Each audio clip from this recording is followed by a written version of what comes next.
मैं डाउन हूँ,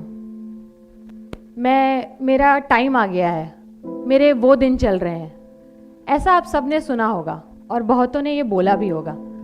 ये हम सभी महिलाओं के साथ होता है, लेकिन फिर भी हम अलग अलग कोड वर्ड्स यूज़ करके एक ऐसी शारीरिक और प्राकृतिक क्रिया को छुपाने की कोशिश करते हैं जिसकी वजह से हम सबको ये जीवन मिला है।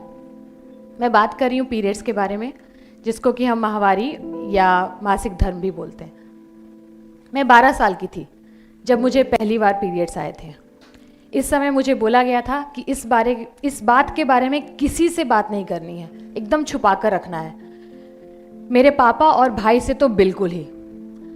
जब क्लास 9 में ये विषय हमारे साइंस की किताब में आया तो हमारे बायोलॉजी टीचर ने उसे स्किप कर दिया। जानते हैं इन सब बातों से मैंने क्या सीखा? मैंने सीखा कि पीरियड्स के बारे में जानना या जानने की इच्छा रखना बहुत ही गंदी बात होती है। जब पीरियड्स के बारे में अपने परिवारजनों से ही बात नहीं कर सकते हैं तो कोई भी सभ्य व्यक्ति गली के केमिस्ट की शॉप पे जाके सैनिटरी नैपकिन कैसे खरीद सकता है? तो मुझे जब पीरियड्स आए तो मैं पुराने कपड़ों का इस्तेमाल करती थी।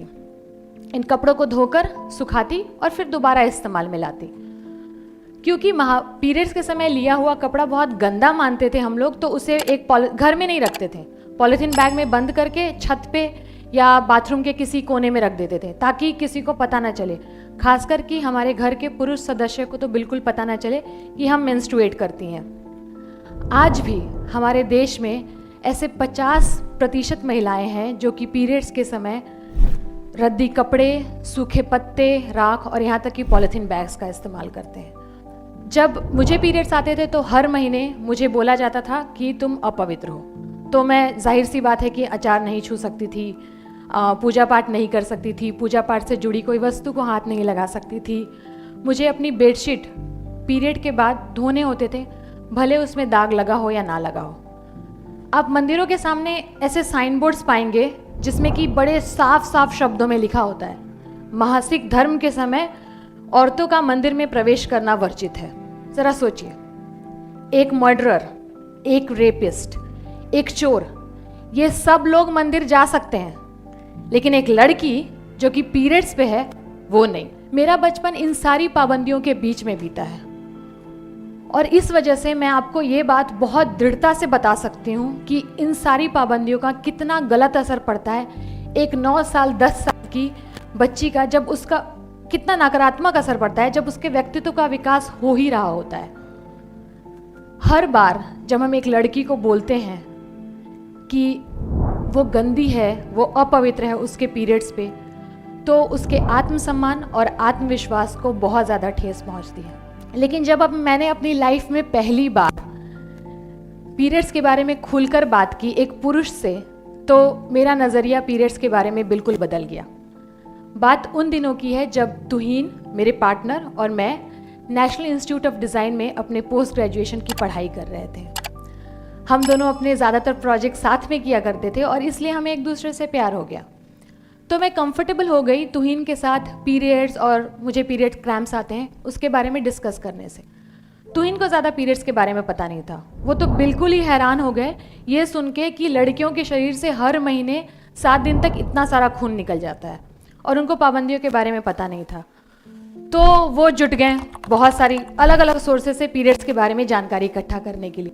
तब हमें एहसास हुआ कि अगर हम इतने पढ़े लिखे होकर भी पीरियड्स के बारे में इतनी कम जानकारी रखते हैं तो ऐसे करोड़ों लड़कियां होंगी जिनको कि पीरियड्स के बारे में पता नहीं होगा। तो इस विषय को गहराई से समझने के लिए हमने साल भर का एक रिसर्च प्रोजेक्ट किया। हमने अपने रिसर्च में ये भी पाया कि टीचर्स और पेरेंट्स बात तो करना चाहते हैं इस सब्जेक्ट के बारे में, लेकिन उनको सही जानकारी की कमी पहली बार तो खुद ही है और दूसरा कि उनको बहुत झिझक है, एम्बैरेस्ड फील करते हैं, संकोचित फील करते हैं।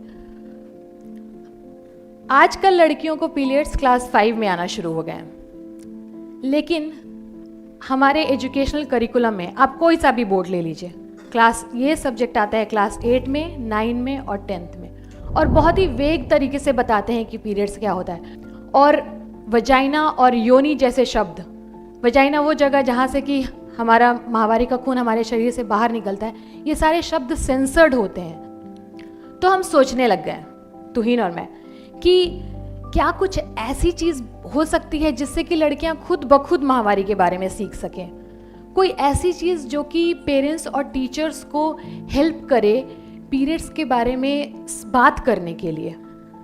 हमने एक कॉमिक बुक बनाने का सोचा जिसमें कि रियल लाइफ कैरेक्टर्स होंगे और रियल लाइफ कहानियाँ होंगी, और इसके द्वारा हम पीरियड्स के बारे में इंफॉर्मेशन देंगे। इस कॉमिक बुक में 4 कैरेक्टर हैं। पिंकी, जिसको कि अभी तक पीरियड्स आए नहीं हैं। जिया, जिसको कि बुक के नैरेटिव के दौरान पीरियड्स आते हैं। और मीरा, जिसको कि पीरियड्स आते हैं लेकिन उसके मन के अंदर बहुत सारी गलत धारणाएं हैं और अविश्वास है।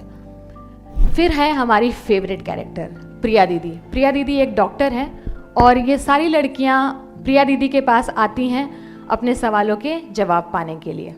इस कॉमिक बुक से एक ऐसा माहौल बन जाता है जहाँ पे कि पीरियड्स कोई गंदी बात नहीं लगती और हम कंफर्टेबल महसूस करते हैं पीरियड्स के बारे में बात करने के लिए। और इस कॉमिक बुक को बनाते वक्त हमने इस बात का बहुत ज़्यादा ध्यान दिया है कि कोई भी इसमें ऐसा चित्र ना हो जो कि पेरेंट्स या टीचर्स को आपत्तिजनक लगे। हमारी बुक का जो फाइनल वर्जन है मेंस्ट्रुपीडिया कॉमिक, ये हमने 2.5 साल पहले बनाकर तैयार किया और अभी तक हम 85,000 लड़कियों तक पहुंच चुके हैं इस बुक के द्वारा। और भारत में 90 ऐसे स्कूल्स हैं जहाँ पे कि मेंस्ट्रुपीडिया कॉमिक बुक के द्वारा लड़के और लड़कियों दोनों को पीरियड्स के बारे में पढ़ाया जाता है।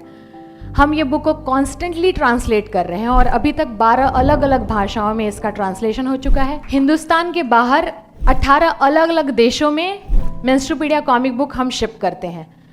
देश में और विदेश भर में लोग मेंस्ट्रुपीडिया कॉमिक बुक से पीरियड्स के बारे में सीख रहे हैं और सिखा रहे हैं। हमें सिर्फ एक पीढ़ी को जागरूक करने की ज़रूरत है, सिर्फ एक। और ये जितनी भी गलत धारणाएं हैं, अविश्वास है, वो सब जड़ से मिट जाएगा। हर लड़की या हर लड़का जो पीरियड्स के बारे में सही समय पे जागरूक होते हैं, वे जब बड़े होते हैं तो अपनी बच्चियों को पीरियड्स के बारे में सही समय पे जागरूक करते हैं और ये सुनिश्चित करते हैं कि उनकी बच्चियां कभी भी किसी गलत धारणा का शिकार ना हो। और इस लक्ष्य को पाने के लिए हम सबको आगे आना पड़ेगा और पीरियड्स के बारे में अपनी चुप्पी तोड़नी पड़ेगी, पुरुषों को भी और महिलाओं को भी। ये समाज पीरियड्स के बारे में तब तक बात नहीं करेगा जब तक आप और मैं नहीं बात करेंगे।